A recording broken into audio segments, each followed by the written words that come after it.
Hello friends, स्वागत है आप सभी का हमारे ऑनलाइन यूट्यूब चैनल पर। हमने पिछले लेक्चर में क्या देखा था? पिछले लेक्चर में हमने जो है लीनियर अलजेब्रा का जो है बेसिक इंट्रोडक्शन देखा था। ठीक है दोस्तों, आज हम उसके आगे की बात करने वाले हैं। ठीक है दोस्तों, अगर आपने हमारा पिछला लेक्चर नहीं देखा है तो आप उसको पहले देखिए। क्यों देखिए? क्योंकि अगर आप उसको देख लेंगे, उस वीडियो को, ये है कि आप उस वीडियो को पूरा देखिए, कंप्लीट देखिए। आप बीच में से नहीं देखेंगे ना तो पीछे की जो चीज़ है वो लास्ट में उस चीज़ का जो है निष्कर्ष निकल के आता है। ठीक है, तो आप उस वीडियो को पूरा देखिए। ठीक है, उससे आपको जो है आपकी समझ जो है डेवलप होगी, उससे विकसित होगी। आप चीज़ों को कनेक्ट कर पाएंगे, जो बेसिक है वो बिल्कुल समझ पाएंगे आप। ठीक है दोस्तों, तो चलिए फटाफट से स्टार्ट करते हैं अपना आज का लेक्चर। ठीक है, तो आज जो हम डिस्कस करने वाले हैं वो है इंटरनल एंड एक्सटर्नल ऑपरेशंस, यानी कि आंतरिक एवं बाह्य संक्रियाएँ। ठीक है दोस्तों, आंतरिक एवं बाह्य संक्रियाएँ आज इस लेक्चर में जो हम डिस्कस करने वाले हैं। ठीक है दोस्तों, तो आंतरिक संक्रिया की जो डेफिनेशन है वो मैंने लिख दी है। ठीक है दोस्तों, आंतरिक संक्रिया की जो डेफिनेशन है वो मैंने लिख दी है। क्या डेफिनेशन है इसकी दोस्तों? इसकी डेफिनेशन है, माना V कोई अरिक्त समुच्चय है, माना V कोई अरिक्त समुच्चय है, तब द्वि आधारी संक्रिया स्टार, तब द्वि आधारी संक्रिया स्टार कुछ इस प्रकार प्रतिचित्र है। ठीक है दोस्तों, कुछ इस प्रकार से प्रतिचित्रित है, V क्रॉस V, और ये इसमें प्रतिचित्रित हो रही है दोस्तों V में। तो माना V कोई अरिक्त समुच्चय है, तब द्वि आधारी संक्रिया स्टार जो है कुछ इस तरीके से प्रतिचित्रित होगी, तो V में आंतरिक द्वि आधारी संक्रिया कहलाती है। ठीक है दोस्तों, अगर इस प्रकार प्रतिचित्रित होती है संक्रिया तो क्या कहलाएगी? V में आंतरिक द्वि आधारी संक्रिया कहलाती है, जिसके अंतर्गत प्रत्येक अवयव A element of V, B element of V, A element of V, B element of V के लिए क्या होना चाहिए? A स्टार B किसका एलिमेंट होना चाहिए? V का एलिमेंट होना चाहिए। ठीक है दोस्तों, ये इसकी डेफिनेशन है। और डेफिनेशन में क्या कहा गया है, अगर मैं आपको वो समझाऊँ तो आप इस चीज़ को इस तरीके से समझिए कि आपको कोई एक सेट है V, जो कि क्या है? अरिक्त समुच्चय, यानी कि उसमें कुछ ना कुछ एलिमेंट्स जरूर हैं। ठीक है, फाई नहीं है सेट। ठीक है, तो V में कुछ ना कुछ एलिमेंट्स है, तो ऐसा जो है सेट है V। ठीक है दोस्तों, तब क्या है? एक द्विआधारी संक्रिया है स्टार। ठीक है, कोई एक द्विआधारी संक्रिया है स्टार, वो किस प्रकार प्रतिचित्रित है? इस प्रकार से कि आपको एक V का एलिमेंट लेना है और दूसरा V का एलिमेंट लेना है। अगर उन दोनों की संक्रिया करवाओगे आप, ठीक है, संक्रिया कौन सी है आपकी? स्टार, संक्रिया स्टार है। तो ये संक्रिया स्टार जब इन दोनों एलिमेंट्सों पे लागू होगी तब हमें रिजल्टेंट वैल्यू जो मिलनी हो चाहिए वो भी किस पे मिलनी चाहिए?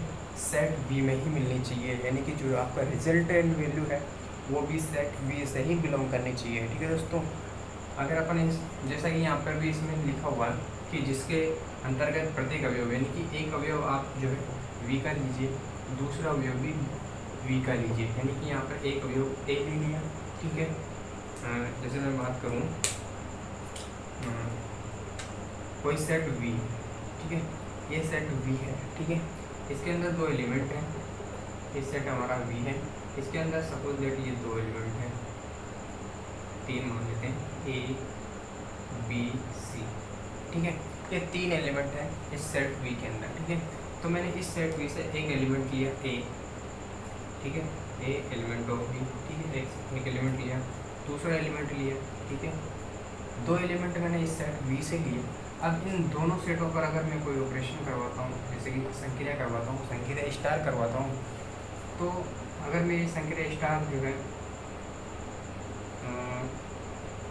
V cross V tends to V जो है इस तरीके से अगर आ जाती है तो अपन क्या कहेंगे कि दी गई संक्रिया जो है, तो स्टार जो आपकी संक्रिया है वो क्या होगी?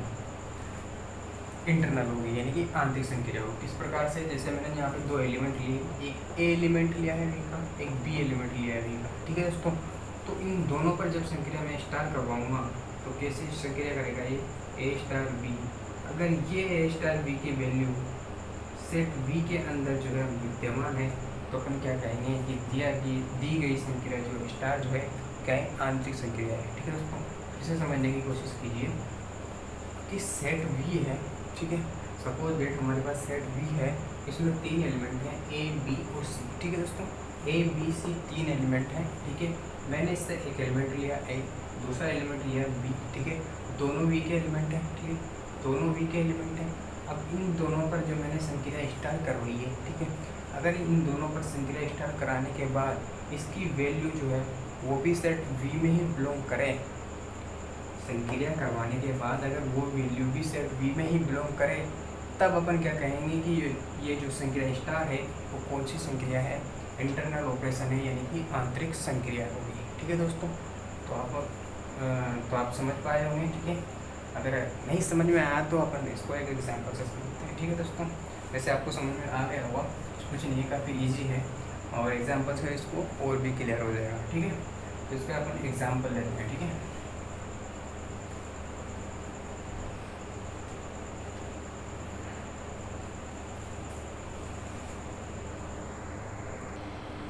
ठीक है दोस्तों, तो एग्जाम्पल मैंने लिख दिया है। क्या एग्जाम्पल है दोस्तों कि पूर्णांकों के समुच्चय जेड में, पूर्णांकों के समुच्चय जेड में संख्याओं का योग एवं गुणन आंतरिक द्विआधारी संक्रिया है। ठीक है दोस्तों, ये आपका एग्जाम्पल है।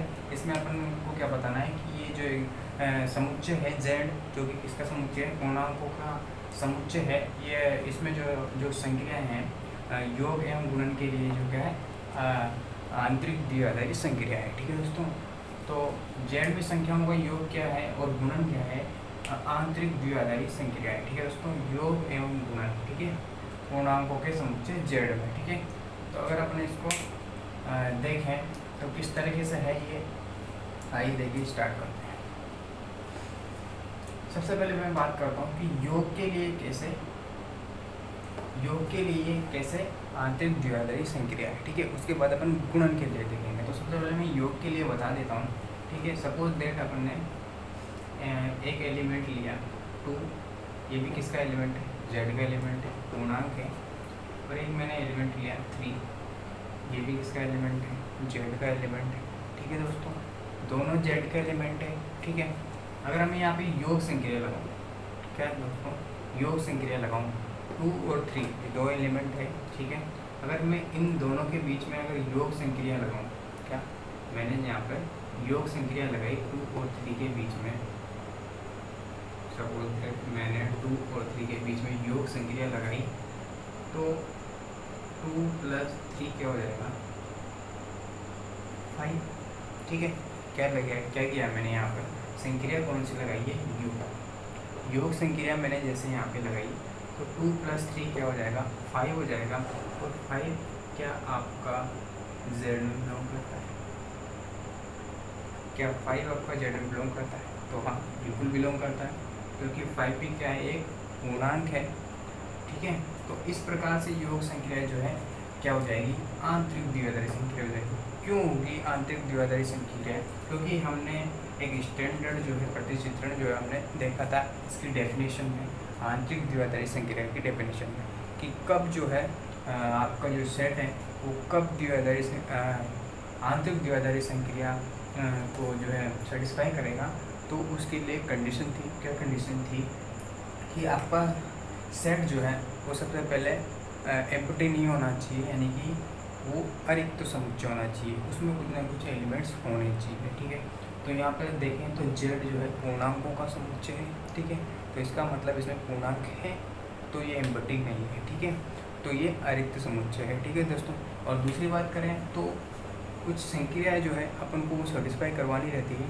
कौन सी संक्रिया ये है स्टार, कि आपको एक एलिमेंट लेना है वी सेट का, वी कोई भी सेट हो सकता है, जैसे सपोज दैट यहाँ पे हमारा जेड है। ठीक है, तो आपको जो संक्रिया स्टार है, तो इसमें क्या कर, ये क्या किस तरीके से ऑपरेट करती है वो देखिए, कि आपको एक सेट लेना है वी, ये उसका एलिमेंट लेना है, और दूसरा एलिमेंट लेना है वो भी सेट वी का ही लेना है। ध्यान दीजिए बात पे, कि संक्रिया स्टार जो है किस तरीके से ऑपरेट होगी, वो उस चीज़ को समझिए यहाँ पर, कि आपको एक एलिमेंट लेना है सेट वी का।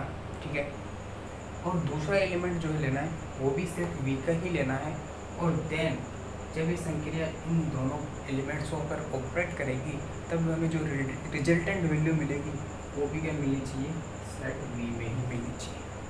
अगर ये चीज़ जो है हमारा सेट सेटिस्फाई कर देता है, तो हम कहेंगे कि जो आपकी संक्रिया है, ठीक है, जो आपकी संक्रिया है वो क्या होगी, आंतरिक द्विआधारी संक्रिया होगी। ठीक है, कौन सी संक्रिया होगी, आंतरिक द्विआधारी। जैसा कि इसके नाम से पता चलता है कि आंतरिक, ठीक है, आंतरिक मतलब अंदर का मामला है। ठीक है, मतलब आप सेट के अंदर के ही एलिमेंट्स को आपको लेने हैं, एक ही सेट के अंदर के एलिमेंट्स के अंदर जो है ये संक्रिया काम करेगी। ठीक है दोस्तों, तो यहाँ पे इसके नाम से पता चल रहा है। और अपन यहाँ पे देख चुके हैं कि हमने यहाँ पे संक्रिया ली है, कौन सी, योग संक्रिया ली है यहाँ पर अपने स्टार की जगह पर। ठीक है, और V की जगह पर कौन सा सेट लिया है हमने, Z सेट लिया है। ठीक है, और जब हम इस योग संक्रिया को इन Z सेट पर अप्लाई करते हैं तो रिजल्टेंट जो वैल्यू मिलती है वो भी हमें Z सेट में ही मिल रही है। एग्जाम्पल से हमने यहाँ पे देख लिया है। ठीक है, जैसे हमने Z की जगह पे एक एलिमेंट लिया 2 और इसकी जगह पे एलिमेंट लिया है दूसरा एलिमेंट 3, जब इसका योग करेंगे 2 + 3 हो जाएगा। योग संक्रिया है तो 2 + 3 होगा, रिजल्टेंट वैल्यू 5 मिलेगी। ठीक है, जो 5 भी क्या है, Z में बिलोंग करता है। ठीक है, तो इस तरीके से जो है हम यहाँ पे सिद्ध कर चुके हैं कि Z जो है पूर्णांकों का समुच्चय है, वो योग के लिए, संख्याओं के योग के लिए क्या है, आंतरिक द्विआधारी संक्रिया है। ठीक है दोस्तों, तो इस तरीके से आंतरिक द्विआधारी संक्रिया जो है पूर्णांकों के समुच्चय Z के लिए, पूर्णांकों के समुच्चय Z में संख्याओं के योग के लिए आंतरिक द्विआधारी है। ठीक है दोस्तों, तो ये योग की बात हो गई। अब हम बात करते हैं गुणन की। ठीक है दोस्तों, चलिए गुणन की बात करते हैं।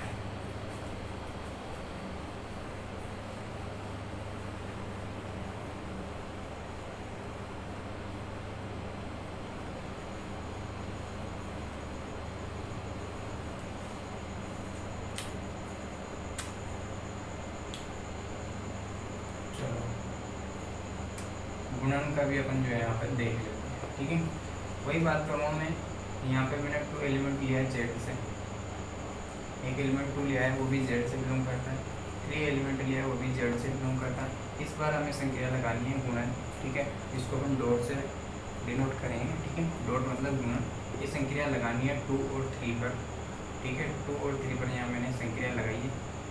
ठीक है, सपोज यहाँ पे मैंने डॉट संख्या जो है लगाई है। ठीक है, डॉट का मतलब क्या होता है दोस्तों, डॉट का मतलब मल्टीपल होता है, यानी कि 2 को 3 से मल्टीप्लाई करेंगे तो यहाँ पर हमारे पास जो वैल्यू आएगी वो आएगी 6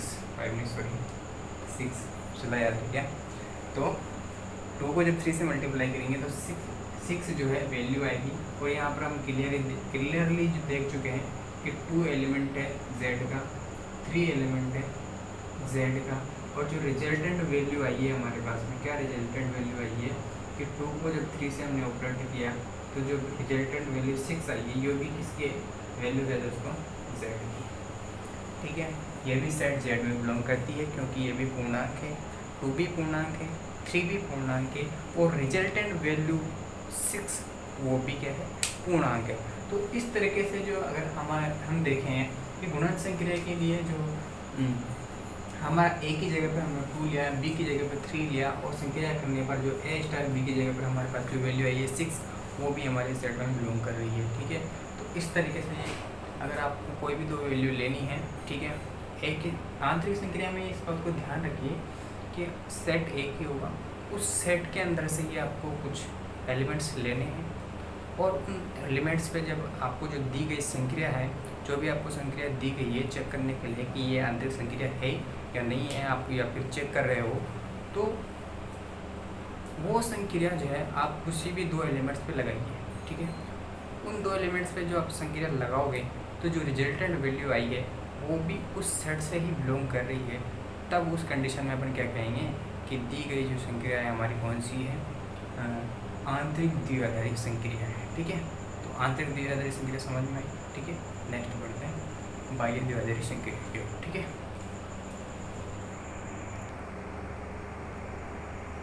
ठीक है दोस्तों, तो मैंने यहाँ पे जो एक्सटर्नल कोऑपरेशन यानी कि बाह्य द्विआधारी संक्रिया की जो परिभाषा थी वो लिख दी है।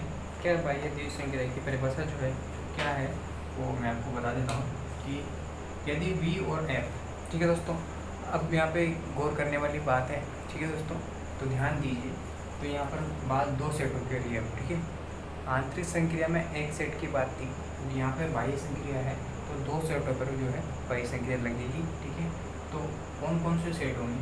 यदि V और F 2 अरिक्त सेट हैं, यानी कि अरिक्त उपसमुच्चय हैं, तो F क्रॉस V से V में परिभाषित, F क्रॉस V से V में परिभाषित, यहाँ पे देखिए F क्रॉस V से किस में परिभाषित है?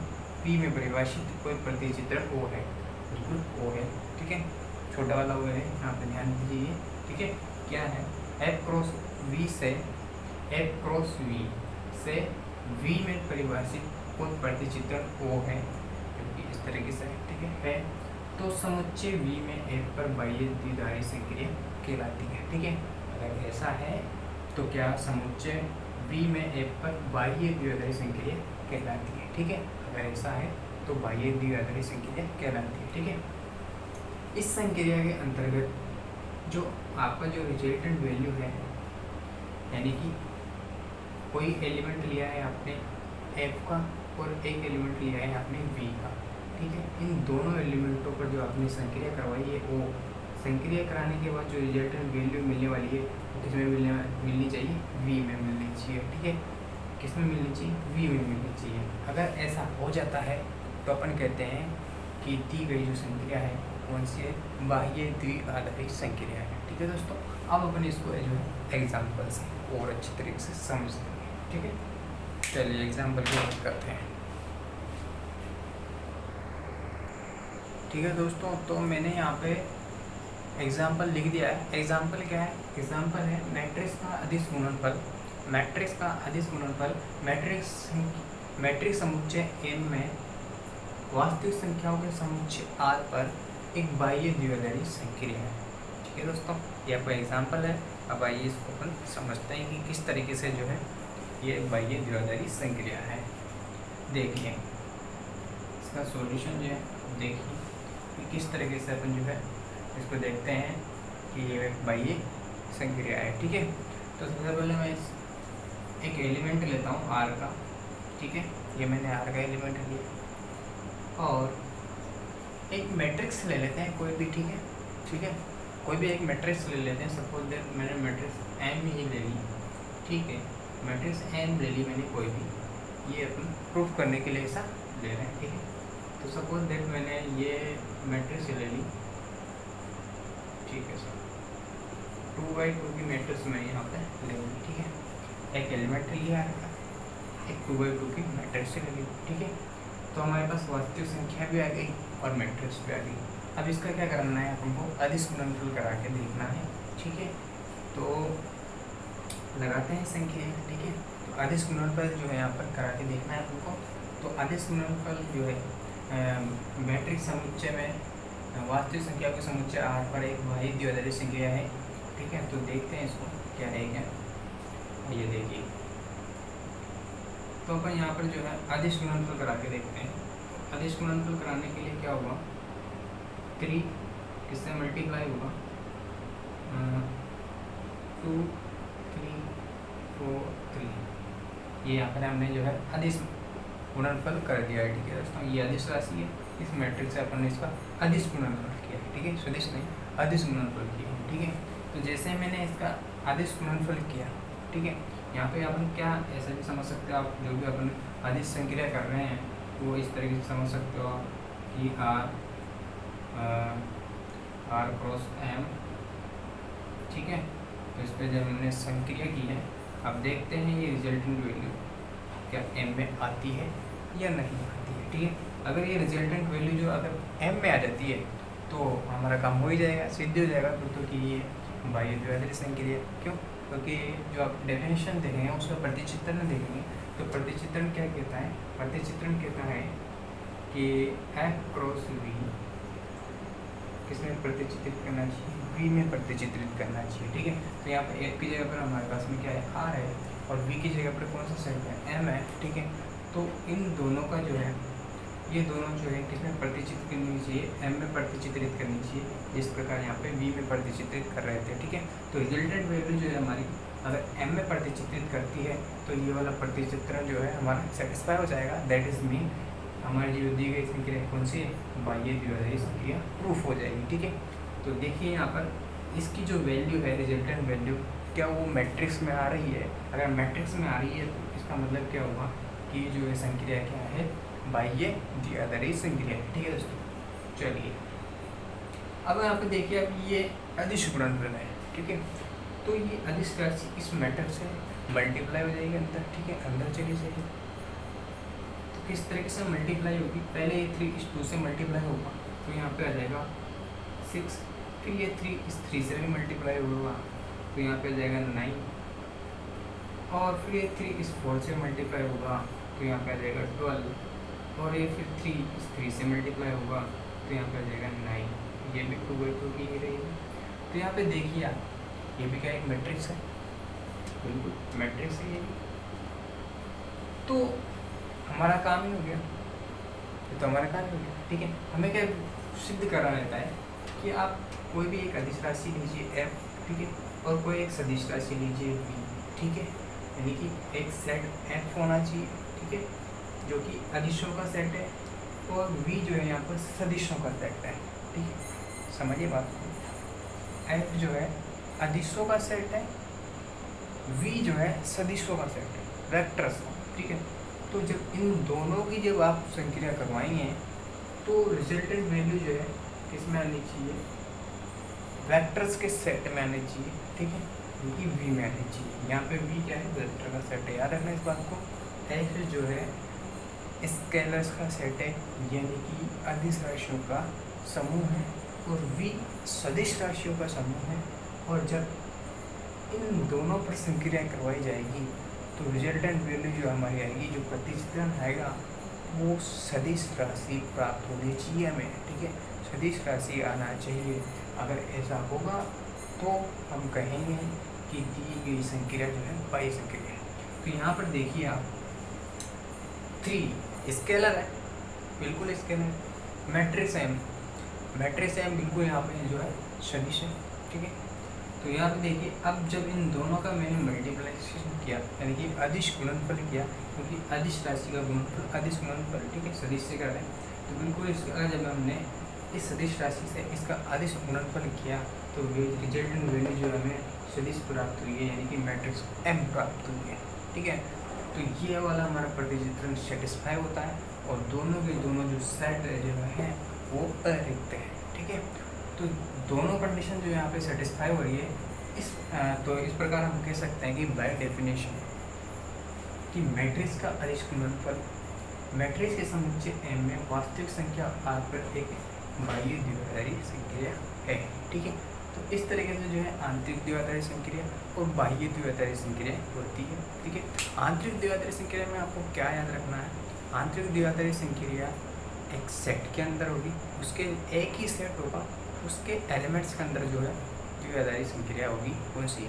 आंतरिक, यानी कि इंटरनल है भैया, आंतरिक मामले हैं, खुद के मामले हैं। ठीक है, बात को समझिए, इंटरनल है यानी कि खुद के मामले, आंतरिक मामले चल रहा है, आंतरिक संक्रिया खुद के अंदर संक्रिया होगी, यानी कि एक सेट के अंदर ही संक्रिया होगी। जैसा कि हमने किया था v क्रॉस v में प्रतिचित्रित करना था, तो v ही लिया था सब जगह, v एक ही सेट रहना है, आंतरिक में एक ही सेट लेना है, उसी के कोई एलिमेंट्स उठाइए, उन पर संक्रिया लगाइए, संक्रिया लगाने के बाद उसका जो प्रतिचित्रण आपको प्राप्त होगा वो भी उसी सेट में प्राप्त होता है। तो हम कहेंगे कि दी गई जो संक्रिया है, जो आपने उस पर जो संक्रिया लगाई है, वो आंतरिक संक्रिया है। अब बात करते हैं बाह्य संक्रिया की। तो बाह्य संक्रिया में क्या होता है कि यार अब देखिए, आप बाहर चले जाओगे तो बाहर कोई ना कोई तो मिलेगा। ठीक है, जब आप बाहर से संक्रिया करोगे तो आप बाहर से जब आप संक्रिया करोगे तो 2 सेटों पे करोगे, एक पे तो अंदर से कर ही लिया अपने अंदर से, ठीक है, आंतरिक। अब बाह्य मतलब 2 सेटों पे करनी पड़ेगी। ठीक, तो 2 सेटों पे जब आप इसकी संक्रिया करवाओगे, ठीक है, जब 2 सेटों पे जब बाह्य संक्रिया करवाओगे तो यहाँ पे एक सेट लेना है f। f का जनरली मीनिंग अगर अपन समझें तो स्केलर्स, सेट है स्केलर्स से बिलोंग कर रहा है। ठीक है, तो आपको एक सेट जो है स्केलर्स का लेना है, यानी कि अदिश राशियों का। ठीक है, एक सेट लेना है f में v, जो कि है सदिश राशियों का सेट है। ठीक है, तो एक सेट लेना है f, एक सेट लेना है v। ठीक है, दोनों सेटों की जब आप संक्रिया करवाएंगे तो जो रिजल्टेंट वैल्यू मिलने वाली है वो एक वेक्टर मिलनी चाहिए, यानी कि v मिलनी चाहिए। ठीक है, तो आपका जो सेट की जो भी वैल्यू आपको मिली हुई है वो वेक्टर्स के सेट से बिलोंग करनी चाहिए। किससे बिलोंग करनी चाहिए? वेक्टर्स के सेट से बिलोंग करनी चाहिए। अगर आपका प्रतिचित्रण इस प्रकार प्राप्त होता है, आपको आपकी जो रिजल्टेंट वैल्यू है, जो आपका प्रतिचित्रण है, वो सदिशों के सेट से जो है बिलोंग कर रहा है, तो उस कंडीशन में अपन क्या कहेंगे कि दी गई संक्रिया जो है बाह्य संक्रिया है। ठीक है, इस तरह से हमने यहाँ पे एक एग्जाम्पल से भी समझाया बाह्य संक्रिया को। बाह्य संक्रिया में हमने एक तरफ एक स्केलर्स यानी कि जो है वास्तविक संख्याओं का समुच्चय आर में से कोई एक राशि उठाई, जैसे कि 3 रूट लिया मैंने। ठीक है, उसके बाद मैंने एक मैट्रिक्स लिए, कोई भी आप मैट्रिक्स ले सकती हैं। जैसे आप उस 3 को, जो कि स्केलर्स हैं, ठीक है, उस 3 को जैसे आप मैट्रिक्स से मल्टीप्लाई करेंगे तो आप जानते हैं कि 3 एक अदृष्ट राशि है, तो अंदर मल्टीप्लाई हो जाएगी। जैसे अंदर मल्टीप्लाई हो जाएगी तो बिल्कुल अपनी मैट्रिक्स बनी बनाई है। ठीक है, तो रिजल्टेंट वैल्यू में भी मैट्रिक्स मिलती है। ठीक है, इस तरीके से जो हमारी बाह्य संक्रिया भी प्रूव हो जाती है। ठीक है, तो यही होता है दोस्तों। क्या होता है, बाह्य संक्रिया में आपको कोई एक स्केलर लेना है और जो है एक वेक्टर्स लेना है, यानी कि जो स्केलर्स के जो भी आपका सेट दिया हुआ उसमें से एक एलिमेंट लेना है और वेक्टर्स के सेट में से एलिमेंट लेना है, संक्रिया करनी है, और जो प्रतिचित्रण आएगा वो सेट V में बिलोंग करना चाहिए, वेक्टर्स में बिलोंग करना चाहिए। अगर ऐसा होता है तो देन आपकी संक्रिया बाह्य है। अदरवाइज आप इंटरनल को भी इसी तरीके से देख सकते हैं, अदरवाइज वो बाह्य संक्रिया नहीं है। ठीक है, तो इंटरनल में भी ऐसा हुआ, घर के घर में ही लड़ेंगे। ठीक है, बात वही है, एक ही सेट लेना है, उसमें से कोई 2 एलिमेंट लीजिए, बस संक्रिया लगाइए, और वो संक्रिया जो अगर V सेट में ही बिलोंग कर रही है तो आप कहेंगे उस केस में कि दी गई संक्रिया कौन सी है? आंतरिक संक्रिया है। ठीक है दोस्तों, अगर आपको वीडियो पसंद आई है तो लाइक करना, सब्सक्राइब करना और शेयर करना और अधिक से अधिक दोस्तों को जोड़ना। ठीक है दोस्तों, मिलते हैं नेक्स्ट वीडियो में। अब हम जो हमारा है वेक्टर स्पेस, उस पर चर्चा करेंगे नेक्स्ट वीडियो में। Thank you so much.